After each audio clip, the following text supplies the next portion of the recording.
प्यारे बच्चों नमस्कार, कैसे आप सब। उम्मीद करता हूँ कि आप सब बहुत अच्छे होंगे। तो प्यारे साथी भाई एक शानदार सेशन की शुरुआत करते हैं जिसका नाम है where the mind is without fear, जिसका आज हम करने वाले हैं ऑब्जेक्टिव। हालांकि आपको मैंने इसके चैप्टर के बारे में आपको अच्छे से बता दिया कि रविन्द्रनाथ टैगोर क्या कहते हैं कि एक देश के लोग कैसे होने चाहिए। तो प्यारे साथी स्वागत करता हूँ बिहार के सबसे विश्वसनीय परिवार में, जहां पे हम देते हैं आपको quality content for better future. तो प्यारे साथी जुड़ने से पहले सबसे पहले काम आप क्या करेंगे, सेशन को लाइक करेंगे, सब्सक्राइब करेंगे, शेयर करेंगे और उसके बाद हम क्लास को शुरुआत करेंगे। तो एक बार से फिर आप सभी को very good evening to all of you guys. आशा और उम्मीद करता हूँ कि आप सब बहुत अच्छे होंगे, लाजवाब होंगे, शानदार होंगे। तो आइए बेटा क्लास की शुरुआत करते हैं। आज इसके ऑब्जेक्टिव को देखते हैं कि यहाँ पे कौन कौन से ऑब्जेक्टिव के कौन कौन से आंसर होंगे। बहुत इंपॉर्टेंट चैप्टर है। आइए शुरुआत करते हैं। पहला क्वेश्चन आपके सामने आ रहा है प्यारे बच्चों। यहाँ पे पहला question, the poem where the mind is without fear is written by. देखिए दो चीजें इसमें बनती है। पहले तो ये है, अगर आपसे ये पूछ ले कि रिटन बाई, तो इसका मतलब होता है कि किसने लिखी है। मतलब यहाँ पे ये पूछेगा कि यहाँ पे जो हमारे पोएट साहब हैं, मतलब हमारे जो यहाँ पे पोएट है वो पोएट कौन है। ठीक है, यहाँ पे हमारे पोएट कौन है। ठीक, अगर ये पूछ लेता है टेकन फ्रॉम, अगर ये पूछ लेता है टेकन फ्रॉम, तो टेकन फ्रॉम का मतलब क्या होता है। टेकन फ्रॉम का मतलब होता है कि कहां से लिया गया है। इट मीन्स यहाँ पे आपसे क्या पूछता है, यहाँ पे आपसे बेटा चैप्टर का नाम पूछता है कि चैप्टर को किसने लिखा हुआ।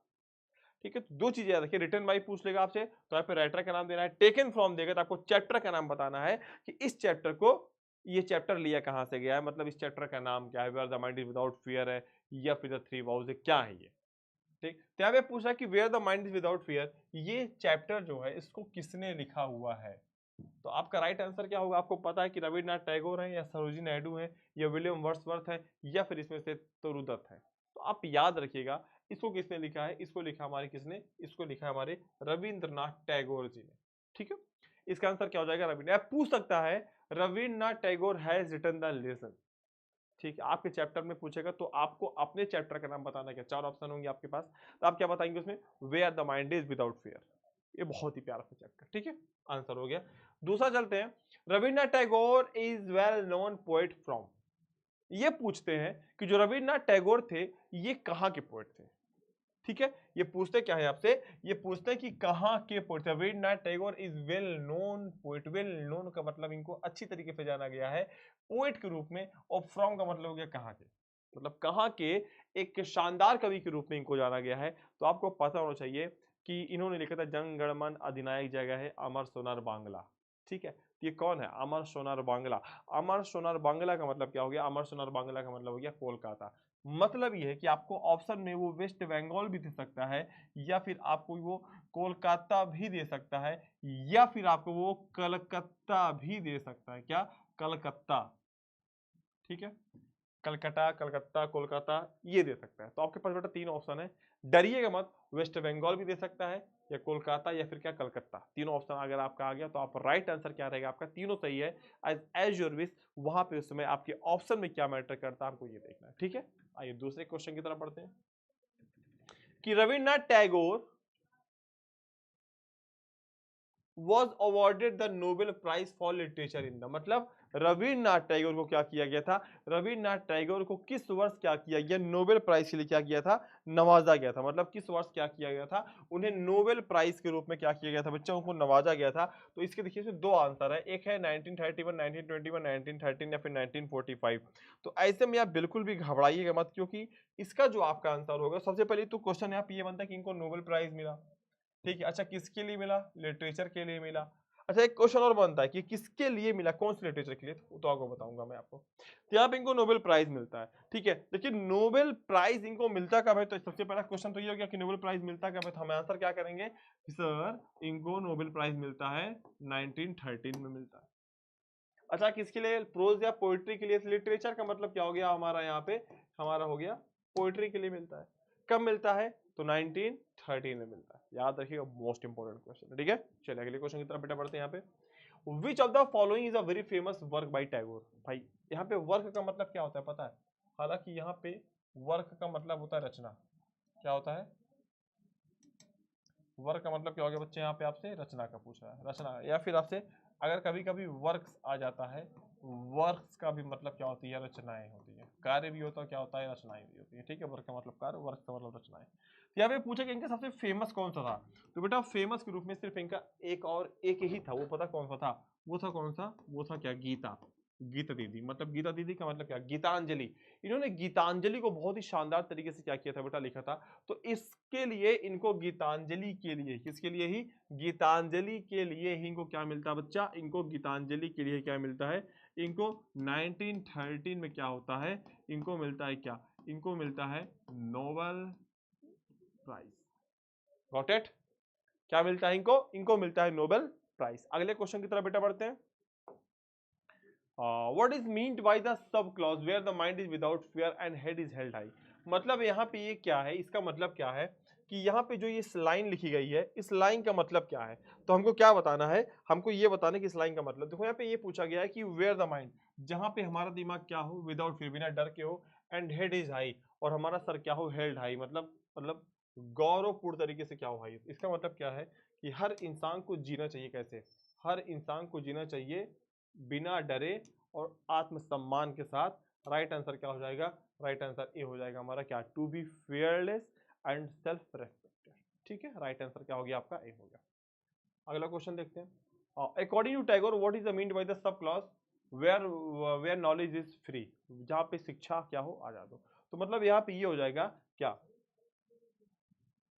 Where people is not paid on education, ये हो गया एक, दूसरा हमारा कौन सा हो गया, ये हो गया।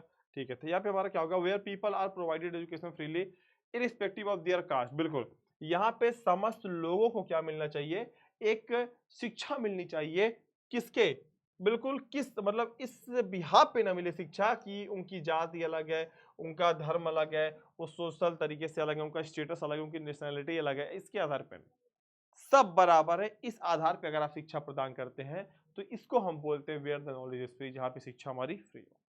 ठीक है, अगला क्वेश्चन देखते हैं। According to Tagore narrow domestic walls refers to, यहाँ पे नैरो डोमेस्टिक वॉल का मतलब क्या होता है, यहाँ पे जो नेहरू जी ने पूछा, तो यहाँ पे सॉरी टैगोर जी ने पूछा है। स्मॉल हाउस होता है क्या, नहीं। A house divided into rooms by walls, मतलब एक घर जिसमें कई सारी दीवारें हो, नहीं ना ना ना, ये भी नहीं होता है। तो होता क्या है, इसका मतलब होता है क्या, इसका मतलब होता है narrow minded thinking. Narrow minded का मतलब होता है संकीर्ण मानसिकता। संकीर्ण मानसिकता का मतलब क्या होता है, संकीर्ण मानसिकता का मतलब होता है जिसकी विचारधारा कैसी हो, जिसकी जो विचारधारा है, विचारधारा कैसी हो, विचारधारा बिल्कुल छोटे किस्म की हो। ठीक है, चले। Tagore compares a clear stream to, तो यहाँ पे क्लियर स्ट्रीम टू का मतलब होता है यहाँ पे हमारे रीजन से लिया गया। ठीक है, बहुत अच्छे प्यारे बेटा, लाइक सब्सक्राइब शेयर करते हो सारे बच्चे। इंपॉर्टेंट चैप्टर है, इसका ऑब्जेक्टिव भी आपके लिए इंपॉर्टेंट है, तो प्लीज लाइक सब्सक्राइब शेयर आप करते रहिए। ठीक है, इसमें कमी नहीं करूँ। यहाँ पे अगला क्वेश्चन है, in the sentence where the mind is without led forward by thee, the word thee, यहाँ मुझे बेटा दी वर्ड आया, दी, THEE, इस दी का मतलब क्या है। तो याद रखिएगा, फादर से लिया गया है, पोएट से लिया गया, गॉड से लिया गया। तो यहाँ पे जो दी वर्ड आया है, दी का मतलब होता है तुझे, तो यहाँ पे तुझे जो वर्ड बोला गया है वो साक्षात किसको बोला गया है, वो भगवान को यहाँ पे रेफर किया गया है, दी। ठीक है बेटे, चलिए अगले क्वेश्चन की तरफ बेटा बढ़ते हैं हम। यहाँ पे है, in the poem where the mind is without fear Tagore prays to God for uplifting. यहाँ पे जो टैगोर हमारे, वो किसके लिए पूजा करते हैं, इस कंट्रीमैन के लिए, अपने लोगों के लिए पूजा करते हैं, या फिर बेटा किन चीजों के लिए पूजा करते हैं आप ये बताइए। सिटीजन ऑफ द वर्ल्ड के लिए पूजा करते हैं, the readers of the poem के लिए होता है, फिर freedom fighters of his time के लिए होता है। तो बेटा याद रखना, यहाँ पे जो हमारे रविन्द्रनाथ टैगोर हैं, उन्होंने किसके लिए पूजा की है, उन्होंने साफ साफ क्या है बताया है कि वो अपने देश के लोगों के लिए पूजा करते हैं। हिज कंट्रीमैन का मतलब होता है अपने देश के लोगों के लिए वो क्या करते हैं बेटा, पूजा करते हैं। ठीक, या भगवान से क्या करते हैं, प्रे करते हैं, वो बताते हैं कि भगवान मेरे देश के लोग जो है उनका सर गर्व से ऊपर हो, वो आगे बढ़े, इस तरीके से। ठीक, अगला क्वेश्चन देखते हैं। Where the mind is without fear is, यहाँ पर दो ये चैप्टर है आपका बेटा, पोएट्री का पहला chapter, where the mind is without fear. ये क्या है, एक स्टोरी है कि एक प्ले है कि एक पोएम है कि एक ऐसे है। तो याद रखना बेटा क्या है, ये एक प्यारी सी क्या है, एक पोएम है। ठीक है, चलिए बेटा लाइक सब्सक्राइब शेयर सारे बच्चे करते रहेंगे, बहुत अच्छे, शानदार। अगला क्वेश्चन बेटे देखते हैं यहाँ पे, the national anthem of India Jana Gana मन।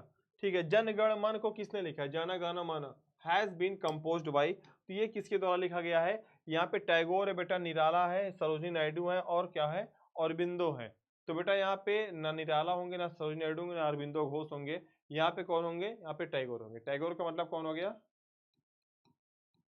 रविंद्र रवींद्रनाथ टैगोर। ठीक है, याद रखना।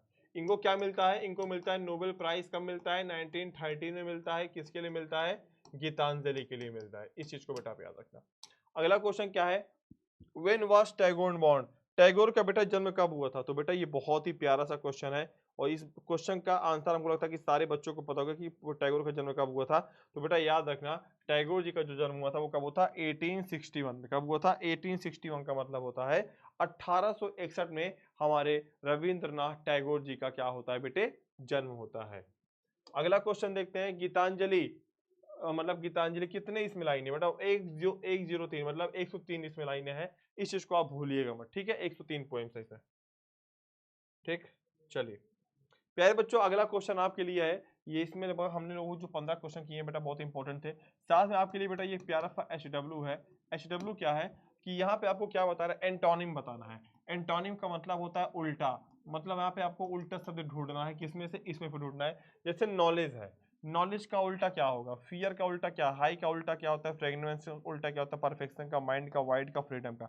इन सभी वर्ड के आपको एंटोनिम से अपोजिट बताने हैं, ठीक है?